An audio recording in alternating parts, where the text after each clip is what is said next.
Sometimes in order to sell your client's property or in order for your buyers to buy property, you got to have a good strategy.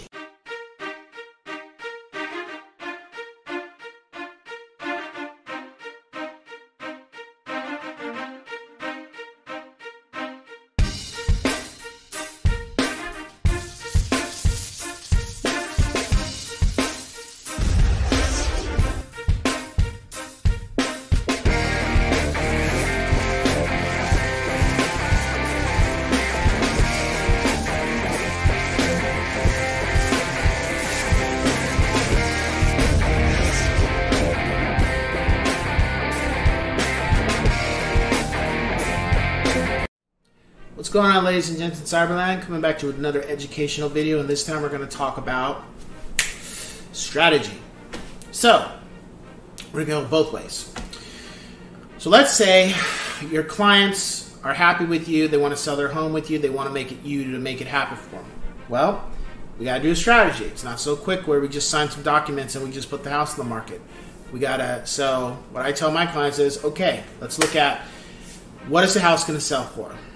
Where we want to have the threshold with the comparative market analysis.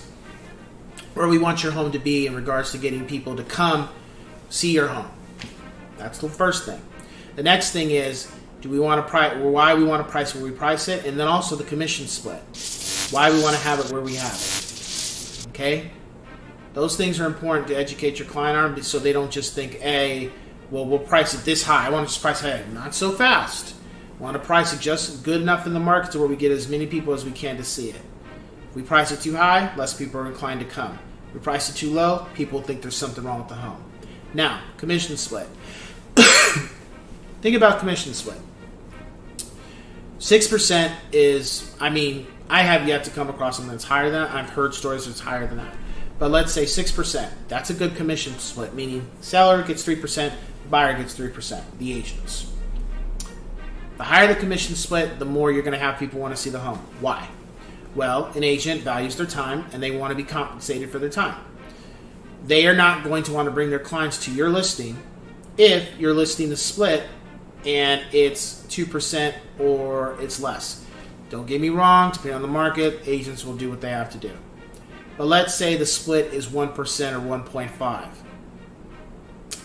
An agent more than likely is not going to show their client that listing. They're going to avoid it because they're wasting their time, or their time is not being as valued in regards to what they're being compensated for with being paid. So as a seller, we advise you not to do that. We advise, hey, 6%, you're going to get, I'd say, 30 people. Of course it's going to be more, but we're just saying hypothetically, I've given this 5%, we're going to get about 25. 2%, we're going to get about 15 to 20. You see, as the commission split goes down. So we want to have as much as possible. Now, roughly for me, I have done a 3%, but there's also, mostly I do 2.5. And I say that because, look, I'm still going to make my amount regardless. But we want you to sell your home. We want to get the best offers. In order to get the best offers, we need to be fair with the seller or with the buyers. We can't be greedy and try to keep all the funds for ourselves and then expect to get your home to sell because, again, if the agents feel like they're not going to be treated fairly in a transaction, they won't even entertain showing their client the home unless the client is trying to see it. And they're still going to try to find ways to not have to do the transaction if they can because they're not being paid for their work, for their time. So that's that. Other strategy. Well, we've done listing, CMA, photography. Hire a good professional photographer to do the photography for the home. Meaning, I'm not a professional photographer. I do the pictures I do for the content I make. I make these videos, but I'm not a professional. I don't know all the tricks and trades. I'm gradually learning. So why am I going to tell my client, well, I'll take the photos? No, I'm not going to take the photos. We are going to hire a professional photographer to take the photos to make your house pop. Okay? That's what we're going to do. Because this home is a representation of you, of what your family was from when you moved into now and what you're planning to do with the home, meaning you're selling it. Well, beautiful photos of the home is going to get people to want to come see the home. Photos where it's like 1 or 2, 3 photos, and a couple of them are not lighted correctly, and you're in the photo, or you're showing photos of everything except the house, that's going to cause people to say, I'm not wasting my time. These people can't even take the time or the money to get professional photography done for this home. That lets me know they don't value my time as an agent, or they don't value my client's time. On top of that, they don't value the home. And they're cheap. Or there's something really wrong with the home. Good example. As I tell my clients, 9 times out of 10, if you see a home that only has pictures of the front of the house or the backyard and not the interior, that's probably not a home that you want to go take a look at. You can, or we can go look, but I'm telling you right now, you're not probably going to like what you're going to see. Now, a home that has 15 to 40 pictures of the bathrooms, the floors, the kitchen design, the front of the house, the back of the house, even a drone high above picture of the home, that's a place that you want to take a look at. Because not only did the sellers, they put money in to have a professional photography and a video too. Sometimes you can do videos, you don't have to, but the fact is they put money in to do that, but also they want you to see their home. They care about their home. They care about what they're presenting, okay? The other thing that's also kind of meshed in with that is having a professional clean done for the home, making sure the rooms are looking tidy at all times for the photography and during the open house, as well as making sure that everything is presentable to where people can see themselves sitting in that chair. They can see themselves watching that TV. They can see themselves being in that kitchen. You want to make it to where people they got to have this home. What is it they need to get this home? That's what you want. You don't want people to come and be like, ugh, ugh, and turn around and walk back out. Don't get me wrong too, because different cultures, people value certain things than others. So some things you can't always control. With that being said, have a strategy for selling the home. Now, strategy for offers. Let's see now. Well, let's say you get 5 offers for people trying to buy your home. And how we do it is we stack it in the highest offer to the lowest. And what I tell my clients is, wait. Let's pay attention to the highest offer. Now let's look at the threshold.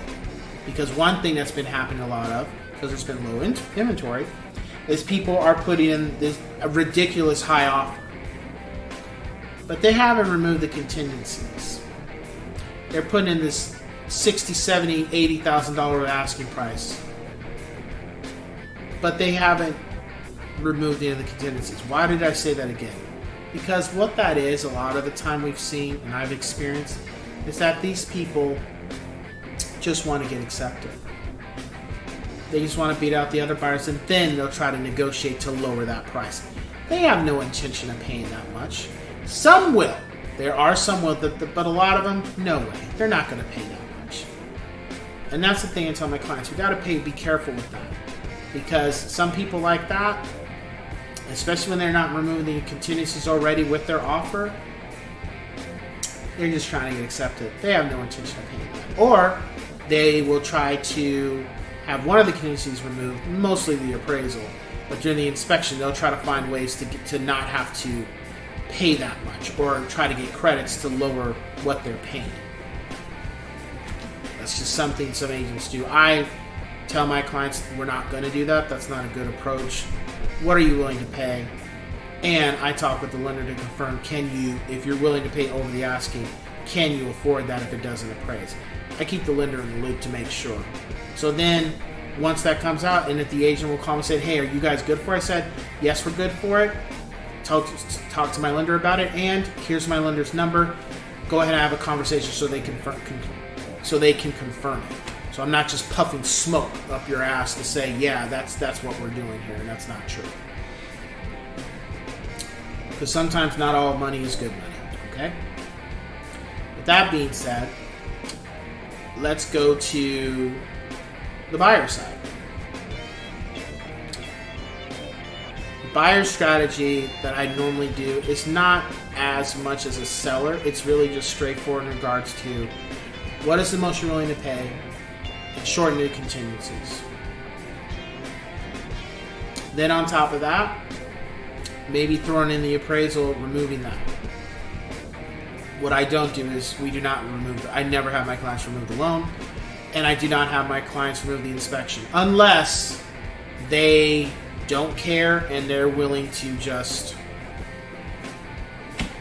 fix everything they come across. Because again, I say this from the bottom of my heart, no home is perfect. No home is perfect. No home is perfect. Even the homes that get built from the ground up, there's going to be something where maybe that could have been done a little better. But 9 times out of 10, when you're having a home built from the ground up, you're going to be living it. You're not selling it to someone. So with that being said, when you're buying a home, somebody's lived in it, there's going to be something. What that is. Maybe the electrical wasn't the best. Maybe the plumbing's not the best. Maybe the roof. Maybe the foundation. There's going to be something. It's not going to be perfect. So those are things that, in that case, you want to be cautious of not having an inspection done. Now, if you are okay with what comes with that, hey, it's your decision. I'm just here to guide you and educate. So with that being said, ladies and gents, I will catch you on the next one. Take care.